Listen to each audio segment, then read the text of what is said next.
Texas Southern, they had a poll that was back in September, showed a 10-point advantage. And that, of course, was among likely voters. But the thing with that is that because its sample size is a pretty big margin of error. One of the more recent polls came out last week by the Defend Texas Liberty PAC that has you up by 4 percentage points over Judge Hidalgo. The caveat there is that this is done by a pro-GOP organization. So what do you take any stock in those polls? Does it give you any sense of encouragement? What do you think about that? No, I think what most people know is this is just a key battleground race. So this summer, when there was a larger sample size done by Mark Jones and Hobby, had us in a dead heat as well. Yes, I remember that, yeah. And so what we've been seeing and looking is that it's just a very tight race. So I haven't seen anything outside of a margin of error in a poll to date from either side. The one thing about Defend Texas poll, one of the things they showed in their poll was that abortion was number one, followed by inflation, then border. So do you read that as any? I mean, it doesn't really relate to. Well, I don't govern by polls. And that's one of the fun things is, my messaging since I launched in November.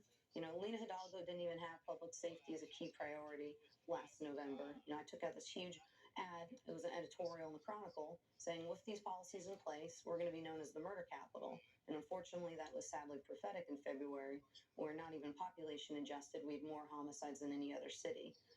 But I only look so much stock. What I like to see is that all the polls you stated, the one that was the smaller, had a margin of error of almost 10%, is that these polls are all saying tight race. So we're 30 days out, and it's going to be who can execute a ground game very well. I'm confident on that, especially with every law enforcement organization behind me. That's been really key for helping me get the word out. What about partisanship? The challenge of, do you think you can be a fresh face about trying to make a difference? Because right now, Commissioner's Court has so many different decisions, 3-2, 3-2, 3-2. Unprecedented for that. So that's something that's different, and I think really defines Hidalgo's tenure here as county judge is divisive leadership. That's been one of the points that every time you're constantly weighing into these national and even international issues, there's not a Republican Lena can pick up the phone and have a conversation with. I've spent a lot of time talking to Democrats in the city, obviously not in terms of public support, but you can ask around that people know that I'm accessible and willing to discuss. And it's important that you can be able to, because even flood control is a great example. Once in office, I want to have bipartisan delegations at the state level and federal. And so we know, hey, these are the grant monies to target. The state has a $300 million water development fund we haven't received any funding for. Thankfully, we just got money in from HUD. But those are where I really looked to Ed Emmett's example, where he had relationships on both sides. And he was a very different way that he governed than Lena. You did not see him weighing into all of these issues.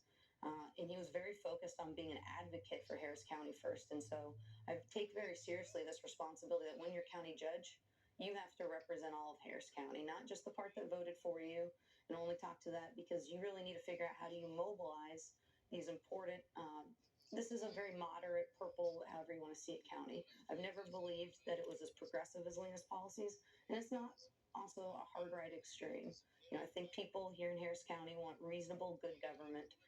And at local, that's why I was attracted to it, because it's not partisanship. It's who can operate assets efficiently. So would you put yourself in the category of being a moderate Republican, conservative Republican, Trump Republican, or how would you describe yourself, or do you? No, so that's the part where I don't. I got beat up in my primary for not being, having this big political history. I think that's the problem, is that you try to go and define people. I don't look to other politicians for inspiration.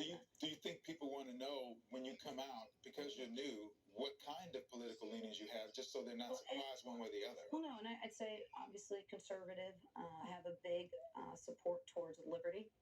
I think that government needs to do a few things and do it well. But I've also been running a primary for over a year, very publicly. And you can see where my focus is. I want to talk about issues in Harris County, because in this role, if you're not talking about Harris County, who is? Right now, my opponent, Lena's race, you could insert U.S. Senate. She'd be running the